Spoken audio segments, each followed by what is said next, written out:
আসসালামু আলাইকুম, আশা করি সকলে ভালো আছেন। আজকে ভিডিওতে আমরা দেখব কিভাবে ফটোশপের পেন টুলের সাহায্যে সিলেক্ট করার পর সেটাকে সিলেকশনে রূপান্তর করা যায় এবং সিলেকশনটাকে মডিফাই করা যায় এবং সিলেকশন মডিফাই করার পর সেটা থেকে ব্যাকগ্রাউন্ড রিমুভ করা যায় এবং ব্যাকগ্রাউন্ড চেঞ্জ করা যায়। এত কিছু একটি ভিডিওতে দেখানোর চেষ্টা করেছি। সো টোটাল ভিডিওটা না টেনে মনোযোগ সহকারে সম্পূর্ণ দেখবেন, তাহলে আপনার পেন টুলদের সিলেকশন এবং আদারওয়াইজ যে সিলেকশনগুলো আছে সেগুলো নেওয়ার কোনো সমস্যা থাকবে না। ভিডিওটা ভালো লাগলে অবশ্যই লাইক এবং কমেন্ট করে দিবেন। আর আপনি যদি আমার চ্যানেলে নতুন হন প্লিজ সাবস্ক্রাইব করে পাশে থাকা বেল আইকনটি বাজিয়ে দিবেন আমার ভিডিওর নোটিফিকেশন সবার আগে পাওয়ার জন্য। সো ফিরছি ছোট্ট একটা ইন্টার পর, সঙ্গেই থাকুন।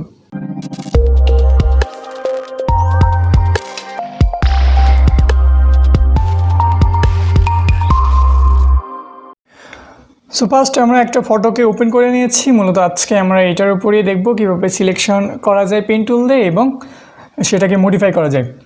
সো প্রথমে এখান থেকে টুলস বার থেকে পেন টুলটাকে সিলেক্ট করে দিবেন। পেন টুলটাকে সিলেক্ট করে নেওয়ার পর উপরে যে দেখতে পাচ্ছেন অপশন প্যানেল, এখানে যে পাথ লেখা আছে, এখানে যদি শেপ থাকে তারপর এখান থেকে পাথ করে দিন। ওকে, পাথ করে দেওয়ার পর এখন আপনি ফটোটাকে সিলেক্ট করবেন। সো সিলেক্ট করার জন্য এভাবে পেন টুল দিয়ে এর উপরে এভাবে সিলেক্ট করতে থাকবেন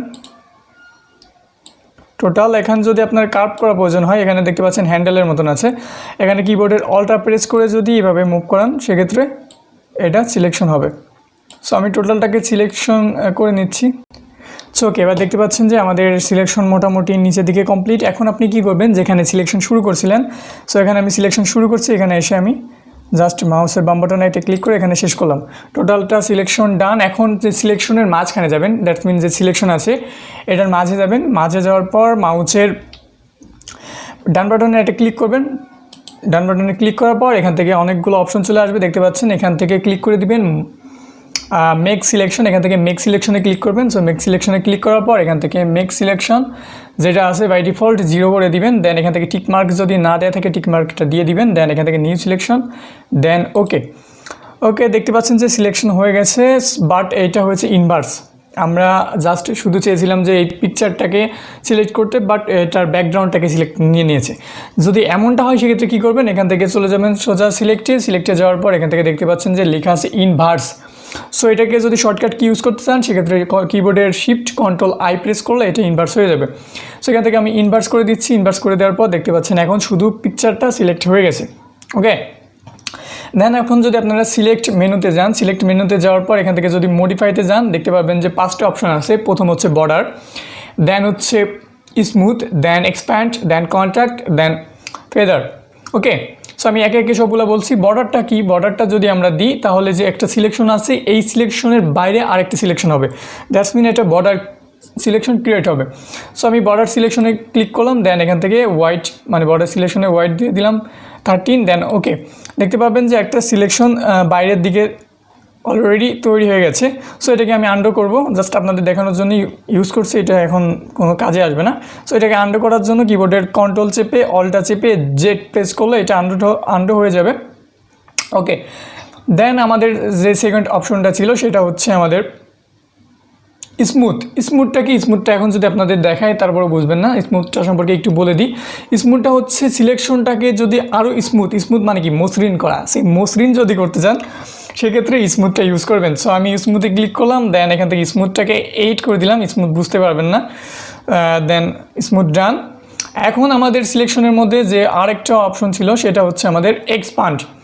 সো এক্সপান্ড অপশনটা কি, এক্সপান্ড শব্দের অর্থ হচ্ছে বিস্তৃত করা, মানে এটাকে বাড়ানো। সো সিলেকশনটাকে যদি আমরা বাইরের দিকে বাড়াইতে চাই, বাইরের দিকে বাড়বে এটা অবশ্যই। সিলেকশনটাকে যদি আমরা এক্সপান্ড করি, এখান থেকে modify and expand, okay, then expand by 20 pixel, অবশ্যই চেক মার্কগুলো দিয়ে দিবেন। ওকে, দেখতে পাবেন যে বাইরের দিকে বেড়ে গেছে। আমি যদি একটু জুম করে দেখাই দেখতে পাচ্ছেন বাইরের দিকে বেড়ে গেছে।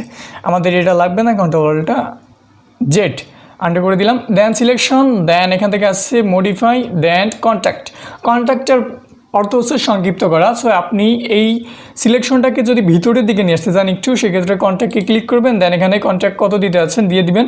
দেন ওকে, দেখতে পারবেন যে কন্ট্যাক্টটা ভিতরের দিকে চলে এসেছে।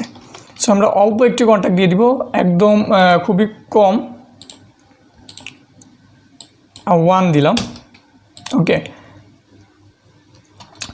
দেন আমাদের আরেকটা অপশন ছিল সেটা হচ্ছে আমাদের ফেদার, এটা যদি শর্টকাট কি ইউজ করতে চান সেক্ষেত্রে কিবোর্ডের শিফট এবং শিফট চাপার পর F6 বাটনটা চাপতে হবে।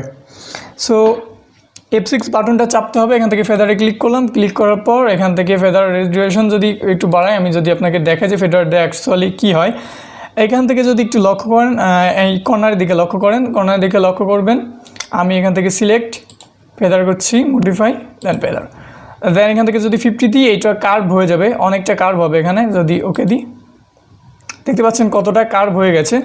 সো সিলেকশনের ফেদারের কাজটা এটাই। সো আমাদের কার্ভ অল্প পরিমাণ দিব, সিলেক্ট দেন মডিফাই দেন ফেদার, দেন এখান থেকে করে দিচ্ছি আমরা 2, ওকে, জাস্ট অল্প একটু দিলাম। এখন আমাদের কাজ কি? সো অনেকভাবে ব্যাকগ্রাউন্ডটাকে রিমুভ করা যায়, বাট আমরা চাচ্ছি যে আজকে আমরা একটু প্রথম লেভেল থেকে শুরু করব। আমি ধাপে ধাপে পরবর্তীতে দেখাবো কীভাবে প্রফেশনালভাবে বা আরও স্মুথভাবে আরও ভালোভাবে ব্যাকগ্রাউন্ডটাকে রিমুভ করা যায়।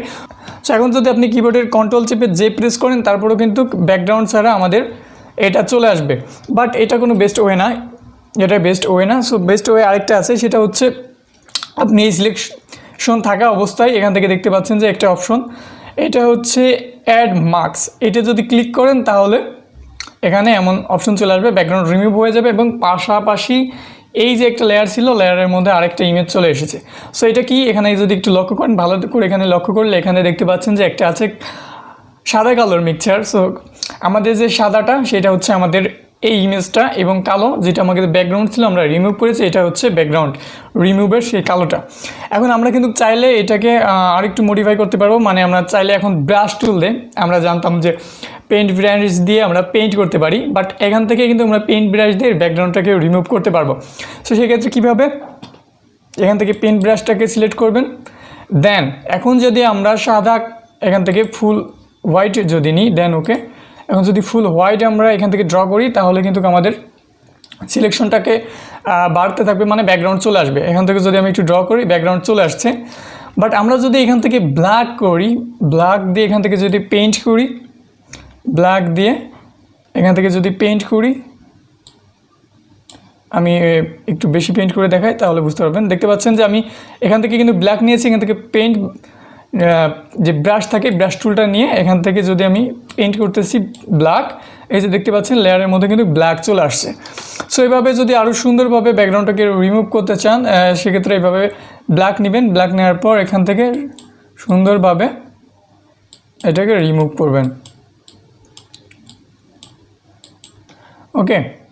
সো টোটালি রিমুভ করে নেবেন, এভাবে আমি দেখাচ্ছি না। এখন আমরা ব্যাকগ্রাউন্ডটাকে কীভাবে চেঞ্জ করব, ব্যাকগ্রাউন্ড চেঞ্জ করা একদম ইজি, জাস্ট একটা নতুন লেয়ার ক্রিয়েট করবেন এখান থেকে, দেন এই লেয়ারটাকে নিচে নিয়ে আসবেন, অবশ্যই ব্যাকগ্রাউন্ড নিচে থাকে।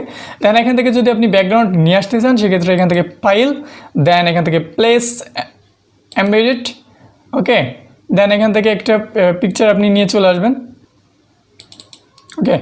আমরা একটা ব্যাকগ্রাউন্ড এখান থেকে অবশ্যই প্লেস করছি, একটু ওয়েট হবে, দেন ওকে।